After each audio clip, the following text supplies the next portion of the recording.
네, 김영일 전문가의 이슈 플로우가 되겠습니다. 오늘 이슈 플로우는 앞서 하이라이트 때도 말씀을 드렸던 폐렴입니다. 이제 감기에서 조금 더 안 좋아졌었을 때 올라갈 수 있는 그런 단계가 되겠는데요. 지금 오늘 그 내용과 관련해서 어떠한 종목에 좀 움직임이 있는지 알아보도록 하겠습니다. 자, 우선 국내 상황부터 간략하게 좀 보겠습니다. 지금 나가는 화면을 보시게 되면은 이게 질병관리청입니다. 지금 첫 페이지에 들어가자마자 떠 있는 게 바로 이 인플루엔자 유행주의보입니다. 이미 올해 9월 15일부터 시작이 되어 있습니다. 여기에서 말하는 인플루엔자는 아시다시피 독감이라고 보시면 가장 쉽게 아실 수가 있겠고요. 예전에 그 코로나처럼 호흡기 비말 이제 이런 것 쪽으로 전파가 됩니다. 그래서 코로나가 뭐 완전히 없어진 것은 아니지만 그래도 이 마스크를 안 쓰고 다니시는 분들이 이제는 굉장히 많아졌죠. 이제 그렇다 보니까 인플루엔자와 코로나 그리고 계절적 요인인 겨울 이런 것들이 동반해가지고 많이 좀 우려가 되는 상황이다라고 질병관리청에서는 얘기를 하고 있습니다. 이제 걸리게 되면 2일 후부터 증상이 나오게 되는데 우선 38도 수준의 고열, 40도 넘는 부분도 좀 많이 나온다고 해요. 그리고 기침에다가 인후통, 두통, 근육통까지 나오게 되면서 우리의 삶을 약간은 좀 힘들게 만드는 그런 내용이 되겠습니다. 자, 여기서 말하는 인플루엔자는 알겠는데 유행주의보다 이게 어떤 내용이냐면요. 23에서 24절기, 그러니까 날짜로 따지면 올해 9월부터 내년 8월까지입니다. 외래 환자 1000명당 6.5명이 넘게 되면은 이 발령이 되게 되는데요. 특히 소아, 그리고 임신부, 그리고 65세 이상의 어르신, 기저질환자들은 이 의심 증상만으로도 항바이러스제 처방을 받았을 때 요양급여까지 받을 수 있을 정도로 계속해서 빠른 대처를 나라에서는 요청을 하는 바입니다. 자, 다음은 이제 질병관리청에서 관리를 하고 있는 누리집을 제가 뒤져서 찾아낸 건데요. 지금 나오고 있는 게 지금 인플루엔자 36주부터 지금 현재 43주까지 진행이 되고 있는데 파란색 선을 보시면 아시겠지만 40주 이후부터는 굉장히 가파르게 올라가고 있습니다. 그만큼 인플루엔자에 걸리는 사람들이 급속도로 늘어나고 있다는 것을 보여주고 있고요. 약간 다른 그래프를 하나 더 준비를 해왔는데요. 연령대별로도 준비를 해왔습니다. 가장 많이 감염되는 연령대가 7세에서 12세. 그러니까 초등학교 초반에 아이들이 가장 많이 걸리고 그 다음에 13세에서 18세 청소년들이 그 다음 걸리게 되어 있습니다. 가장 많이 좀 걸리고 있고 앞서 이러한 내용들과 더불어서 중국에서도 좀 안 좋은 소식이 이어지고 있는데 9살 아이가 폐렴에 걸려서 회복을 하는 도중 치료하는 도중 사망을 했다라는 내용이 나왔습니다. 물론 이제 드문 경우라고는 하지만 불안감이 커질 수밖에 없는 것 같아요. 그래서 일부에서는 이런 중국의 이런 상황 자체가 코로나 아니냐, 폐렴의 이름을 바꾼 것 아니냐라고 비판을 하기도 합니다. 우리 투자자분들 우선 건강에 좀 유의를 하시고 오늘은 이것과 관련해서 투자적인 관점으로 접근해 보겠습니다. 주제 공개하겠습니다. 자, 중국에서 또 질병이 나오고 있다. 이제 마이크로 플라즈마 읽기도 참 어렵습니다. 이것과 관련된 폐렴이 확산되고 있다고 하는데 상황이 좀 심각하다고 하죠. 좀 자세하게 알아보겠습니다. 김영일 전문가입니다. 전문가님 안녕하십니까? 네, 반갑습니다. 김영일 전문가입니다. 네. 자, 오늘은 이제 인플루엔자, 감염, 폐렴 뭐 이런 내용들이 되고 있습니다. 이제 겨울이 되다 보니까 질병에 대한 내용들이 좀 많이 나오고 있는데요. 이 주제와 관련해서 오늘도 다뤄주십니다. 세 가지 플로우 좀 보도록 하겠습니다. 지금 중국에서 심각한 이 마이크로 플라즈마 폐렴이 이제는 한국에서도 나올 수 있다라는 그런 내용입니다. 상당히 불안한 플로우가 되겠는데요. 첫 번째 좀 자세히 보도록 하겠고 두 번째 관련주들의 흐름. 이번에 오늘 시장에서도 테마성으로 좀 많이 좀 움직이고 있는 현재 흐름들도 나오고 있습니다. 마지막으로 이 폐렴과 관련해서 어떠한 전략으로 우리가 접근을 해보고 또 폐렴도 안 걸릴 수 있을지 알아보겠습니다. 자, 한국까지 넘어왔다. 참 안 좋은 소식입니다. 상황이 어떻습니까, 전문가님?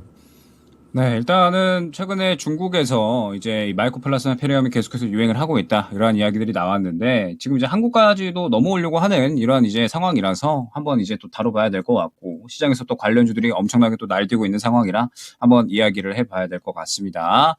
일단은 지금 현재 감염 환자가 상당히 좀 폭증을 하고 있는 가운데 앞서 말씀 주셨던 것처럼 이제 또 9살 남아가 사망하는 사태까지도 이제 발생을 했죠. 지난달쯤에 이제 9살 남자아이가 서울의 한 병원에서 이제 마이코플라스마 폐렴, 물론 이제 이 폐렴뿐만이 아니었다라고 해요. 마이코플라스마 폐렴 감염이 된 상태여서 더욱더 이제 상태가 안 좋았다라고는 이제 이야기가 나오고 있는데, 결국에는 지금 현재 우리나라에도 마이코플라스마 폐렴이 확장이 되고 있고, 그러면서 지금 현재 이 부분이 아무래도 이제 계속적으로 감염이 되어 나갈 것이다라는 이야기가 나오고 있기 때문에 우려스러운 거죠. 결국에는 코로나도 우한 폐렴이었다가 결국엔 이 코로나라는 명칭이 지어진 거잖아요. 그렇기 때문에 뭐 지금 현재 상황에서 폐렴에 대한 어떤 대비는 필요하지 않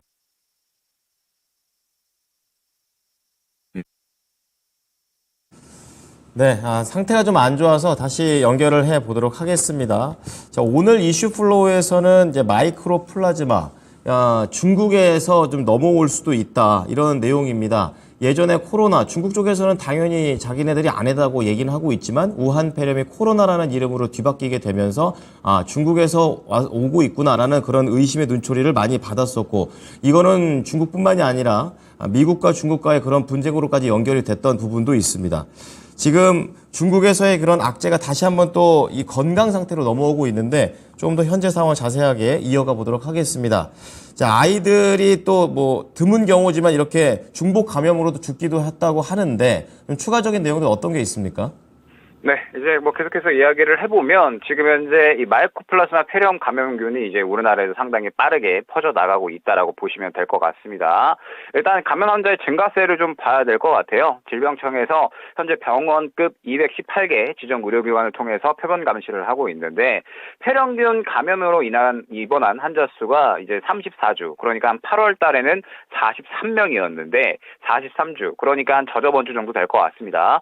저저번 주 정도 됐을 때 113명으로 약 2.6배가량 증가했다라고 해요. 그러면서 상당히 크게 환자 수가 증가하고 있다라고 보시면 될 것 같고, 아무래도 이제 이 또 마이코플라스마 폐렴이 5세에서 9세까지 좀 많이 발생을 한다라고 합니다. 그러면서 중국에서 워낙에 이 마이코플라스마 폐렴이 유행을 하고 있는 상황이라 국내에도 조만간 유행이 시작될 것으로 이제 예측이 되고 있는데, 여기서 이제 중요한 부분이 결국에는 이제 또 의약품 수급에 대한 부분인 것 같아요.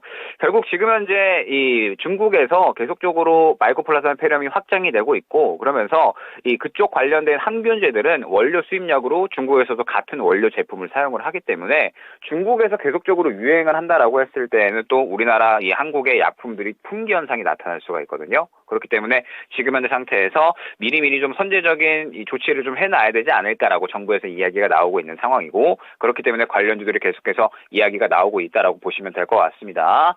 지금 현재 중국에서는 뭐 계속적으로 이 마이코플라스마 폐렴이 확장이 좀 되고 있는 것 같아요.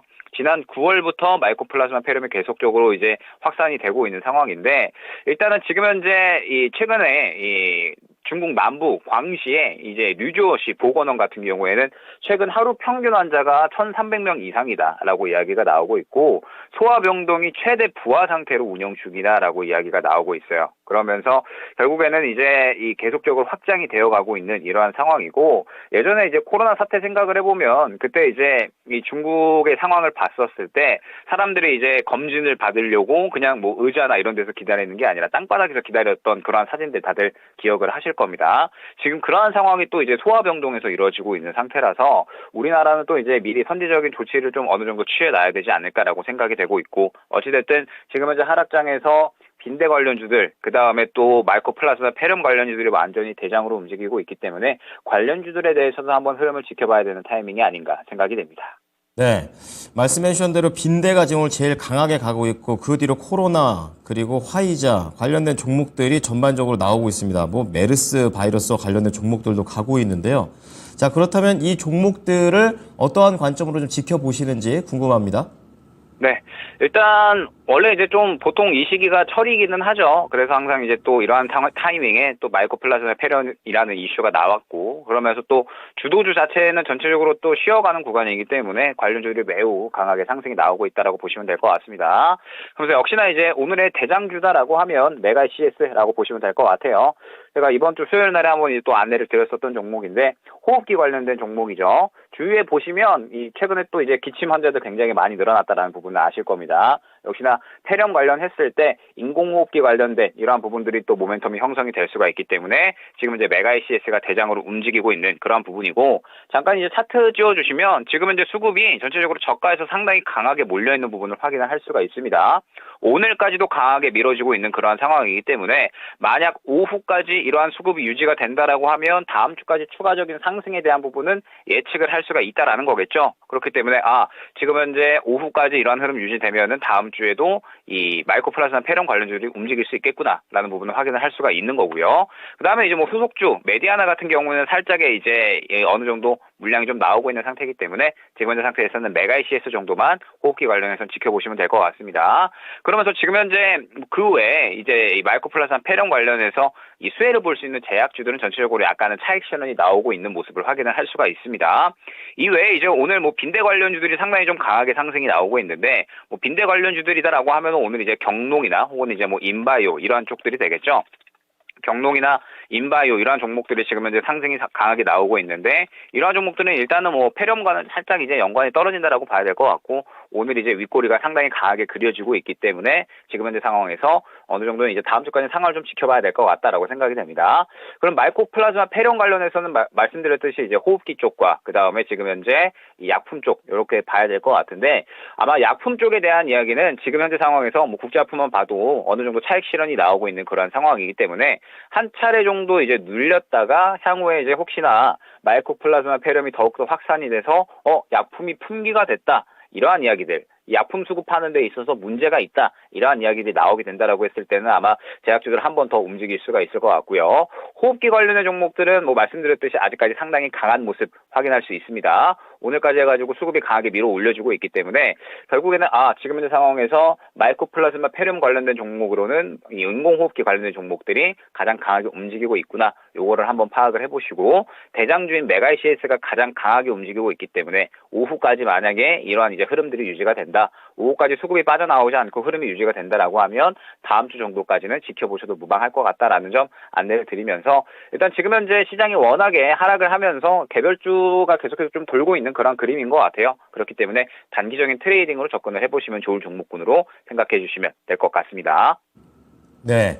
자, 폐렴과 관련해서는 호흡기 그리고 약품 또 제약 이쪽으로 좀 봐야 될 것 같습니다. 오후장이 어떻게 될지가 가장 중요한 기준점이 될 것 같으니까 보도록 하겠습니다. 자, 그럼 마지막으로 이 폐렴과 관련해서 전략을 잡아주신다면 어떻게 하는 게 좋을까요? 네, 일단은 마이코플라스마 폐렴이 지금 계속해서 유행한다라는 이야기가 나오고 있고, 그러면서 우리나라에도 이제 이 환자들이 계속해서 늘어나고 있는 상황이죠. 물론 이 폐렴 자체가 유행할 만한, 질병 자체가 유행할 만한 시기라고 합니다. 다만 지금 현재 또 이 확장이 되고 있는 상태고, 우리나라까지도 이제 이러한 우려감들이 퍼진다라고 했을 때 또 이 비단 호흡기뿐만 아니라 약품 쪽으로도 이러한 흐름들이 퍼져 나갈 수가 있거든요. 그렇기 때문에 이슈들은 계속해서 좀 확인을 해 나가면서 과연 이제 이 환자들이 얼마나 늘어나는지, 그러면서 이러한 부분들이 또 약품 수급 현상까지도 영향을 끼치지 않는지, 이런 부분을 계속해서 지켜봐야 될 것 같습니다. 그러면서 지금 이제 시장이 완전히 개별주 흐름으로 좀 넘어와 버린 것 같아요. 오늘까지 이제 추가적으로 하락이 나오면서 파월 의장이 또 이제 약간의 매파적인 이러한 발언들을 하다 보니까 시장이 추가적으로 오늘까지 하락이 나오고 있습니다.